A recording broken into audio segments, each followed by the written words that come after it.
आज के सेशंस में हम लोग लाइट को लेने वाले हैं। लाइट क्लास 10th का 11th चैप्टर है, 10th चैप्टर है सॉरी। और यहाँ पे हम लोग लाइट के डिफरेंट फिनोमेनन को पढ़ने वाले हैं। साथ में दो जो सबसे इम्पोर्टेंट फिनोमेनन है, रिफ्लेक्शंस और रिफ्रैक्शंस, इसके बारे में डिटेल स्टडी हम लोगों को 10th क्लास में करना है। तो आज का सेशन हम लोग स्टार्ट करते हैं। तो सबसे पहले इस वाली स्लाइड्स में हम लोग लाइट के बेसिक कॉन्सेप्ट को समझते हैं या लाइट के बारे में थोड़े से फंडामेंटल इंफॉर्मेशंस को देखते हैं कि क्या क्या इंफॉर्मेशन फंडामेंटल है। तो लाइट के बारे में सबसे जो फंडामेंटल इंफॉर्मेशन है ये कहता है कि light is a form of energy. Light energy का फॉर्म है और it helps us to see the object, जिसके मदद से हम लोग किसी भी ऑब्जेक्ट को देख पाते हैं। तो बेसिकली लाइट के बारे में ये सबसे फंडामेंटल और सबसे बेसिक इंफॉर्मेशन है। ठीक है। दूसरा इंफॉर्मेशन है कि when light falls on object it reflects the light and when the reflected light reaches our eyes then we see the object. अगर आपके कमरे में एक लाइट सोर्स है, यहाँ पे मान लो कि एक लाइट सोर्स है और इस लाइट सोर्स से लाइट निकल रही है और यहाँ पे एक ऑब्जेक्ट है और यहाँ से बहुत सारी लाइट की रेज इस ऑब्जेक्ट पे पड़ रही है और यहाँ पे आपका आईज है। तो यहाँ से रिफ्लेक्टेड रेज जब आपके आई तक पहुंचती है तो इस तरीके से आप किसी भी ऑब्जेक्ट को देख पाते हैं।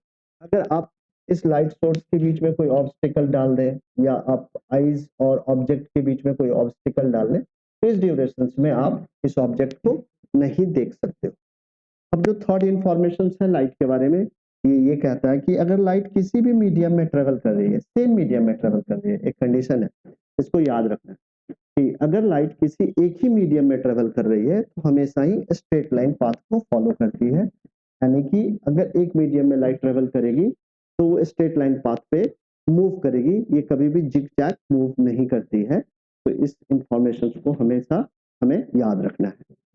इसके बाद जो एक लाइट के बारे में जो थर्ड इंफॉर्मेशन या कह सकते हैं सबसे लास्ट इंफॉर्मेशन है, वो ये बताता है कि बहुत सारे लाइट के डिफरेंट डिफरेंट फेनोमेनन्स होते हैं और ये बेसिकली इसके पीछे का जो कारण है वो लाइट ही है, जिसके बारे में हमें कुछ फेनोमेनन के बारे में इस चैप्टर में भी डिस्कस करना है और इसके बाद भी एक और भी चैप्टर है जिसमें हम लोग लाइट के बहुत सारे फेनोमेनन के बारे में डिस्कशंस करने वाले हैं। तो जो सबसे कॉमन लाइट के फेनोमेनन है उसमें एक आ जाता है आपका शैडो फॉर्मेशन, दूसरा आ जाता है image formation by the mirror और बाय द लेंस, और जो एक अलग सा एक और भी फेनोमेनन है, it is bending of light.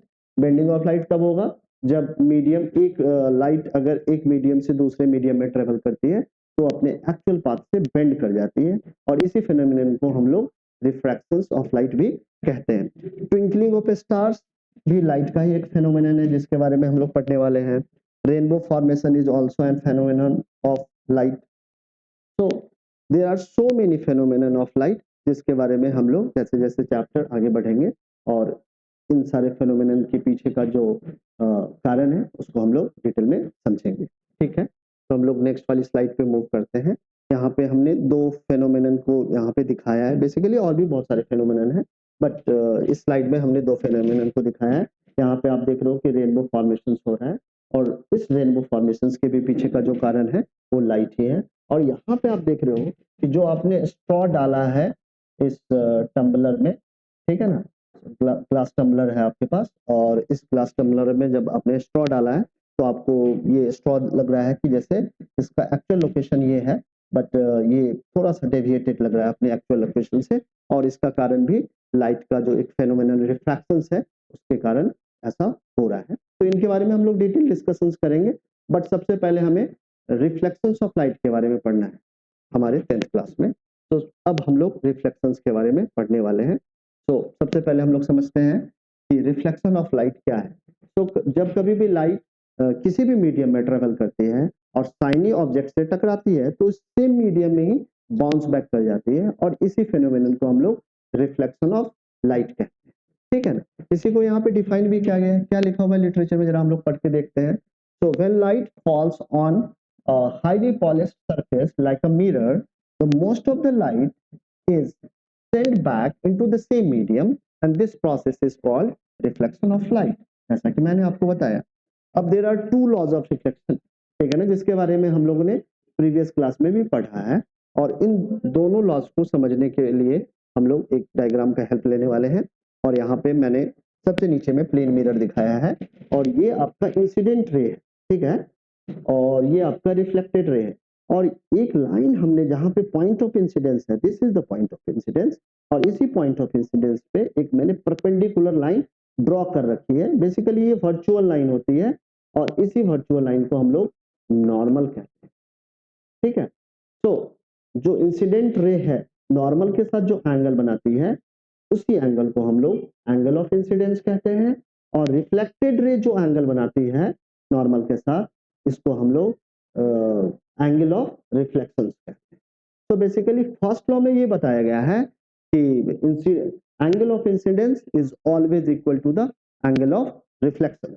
इसको हम लोग मैथमेटिकली इस तरीके से रिप्रेजेंट कर सकते हैं, angle I is equal to angle R, ठीक है। तो this is the first law of reflection. Second law क्या कहता है? सेकेंड लॉ में ये बताया गया है कि incident ray, normal and the reflected ray at the point of incidence, this is the point of incidence, और इस point of incidence पे ये तीनों चीजें ही एक ही प्लेन में लाई करती है, और इसको आप लोगों ने 8th में एक एक्टिविटी के भी थ्रू प्रूव करा था। फिर से एक बार इस स्टेटमेंट को मैं बोलने वाला हूँ क्योंकि ये इंपॉर्टेंट स्टेटमेंट है। इस स्टेटमेंट में ये बताया गया है कि the incident ray, the reflected ray and the normal at the point of incidence, all these three are lying in the same plane, yeah, lies in the same plane. So this is the second law of reflection, ठीक है। तो reflections के बारे में हमें हमारा ये basic information है जिसे हमें याद रखना है। अब हम लोग समझते हैं image form by plane mirror. अगर आपके पास एक प्लेन मिरर है, और सबके घर में एक प्लेन मिरर तो आपको मिल ही जाएगा, जो हमारा सेविंग मिरर होता है, या आप कह सकते हैं कि हर एक के घर में एक प्लेन मिरर है, और इस प्लेन मिरर के थ्रू किस तरीके का इमेज फॉर्मेशन होता है इसको हम लोग यहाँ पे समझने वाले हैं। तो what is the characteristics of the image formed by the plane mirror. तो पहला कैरेक्टरिस्टिक्स क्या है? कैरेक्टरिस्टिक्स को हिंदी में हम लोग गुणधर्म कहते हैं कि क्या कैरेक्टरिस्टिक्स है इस इमेज की। तो अगर प्लेन मिरर के थ्रू कोई भी इमेज बन रहा है, तो पहला हमारा जो इंफॉर्मेशन है वो ये कह रहा है इमेज इज इरेक्ट। हमारा इमेज क्या होगा? इरेक्ट होगा। इरेक्ट का मतलब होता है सीधा बनेगा आपका इमेज, ठीक है, इसको याद रखना है। दूसरा जो इंफॉर्मेशन है वो ये कह रहा है the image is same size as the object. जितने साइज का ऑब्जेक्ट होगा उसी साइज का आपको इमेज मिलने वाला है प्लेन मिरर के through. So this is the second information which we are getting. Third क्या कह रहा है? The image is at the same distance from the mirror as the object is front of it. जितने आपने आगे object रखा है, मिरर से जितना आगे आपने ऑब्जेक्ट रखा है, उतना ही पीछे उस ऑब्जेक्ट का इमेज आपको मिलने वाला है। So this is the third characteristics of the image which is formed by the plane mirror.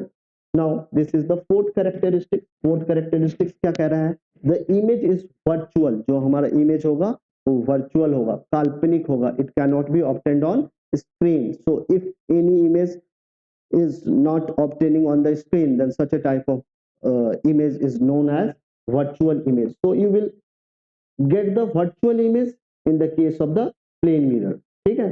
तो इस इंफॉर्मेशन को भी यहाँ पे लिख दिया है कि जो वर्चुअल इमेज होगा it can not be obtained on a screen.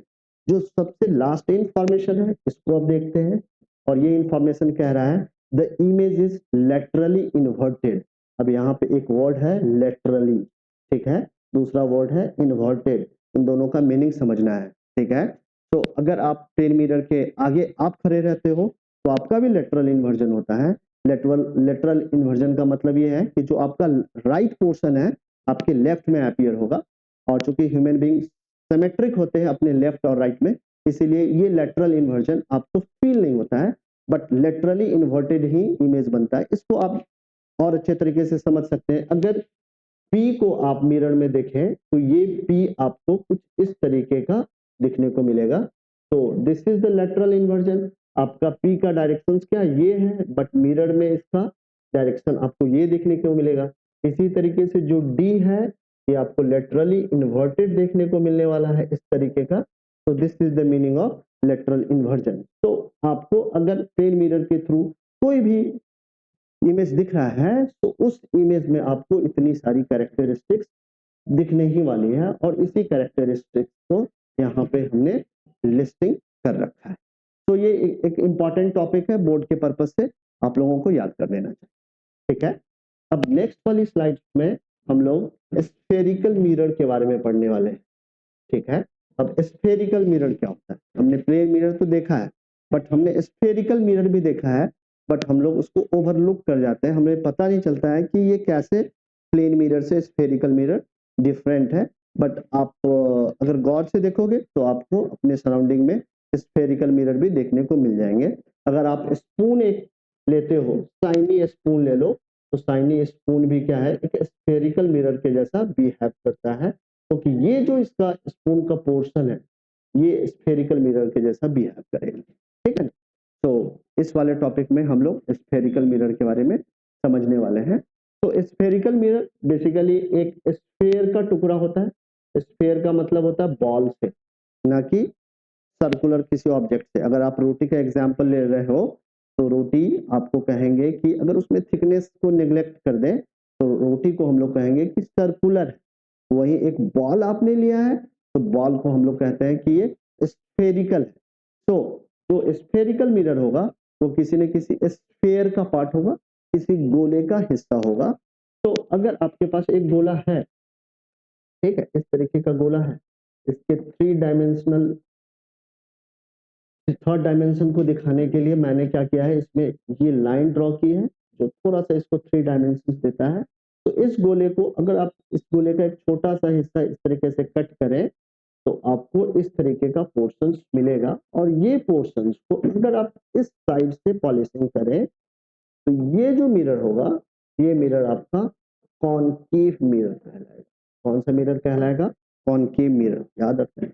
ठीक है, अगर इसी मिरर को मैं क्या करता, इसी पोर्शंस को अगर इधर से पॉलिशिंग कर देता तो आपका रिफ्लेक्टिंग सरफेस क्या है, बाहर की तरफ उभरा हुआ है, और इस तरीके के मिरर को हम लोग कॉन्वेक्स मिरर कहते हैं। यहाँ पे लिखा हूँ ताकि आपको क्लियरली दिख सके।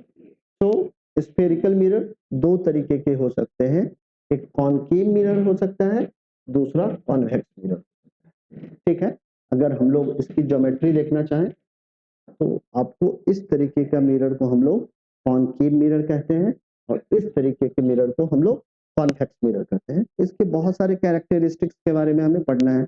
हमें ये भी पढ़ना है कि कॉनकेव मिरर के थ्रू किस तरीके का इमेज फॉर्मेशन होगा, कॉन्वेक्स मिरर के थ्रू किस तरीके का इमेज फॉर्मेशन होगा। तो इसके बारे में हम लोग डिटेल में स्टडी नेक्स्ट सेशंस में करेंगे। सेशंस को थोड़ा थोड़ा छोटा बनाने का पर्पस ये है ताकि आपका इंटरेस्ट बना रहे, आप छोटे छोटे सेशंस को सुने और समझें, और अगर आपको कोई भी क्वेरी आती है तो आप क्वेरी मेरे से पूछ सकते हो।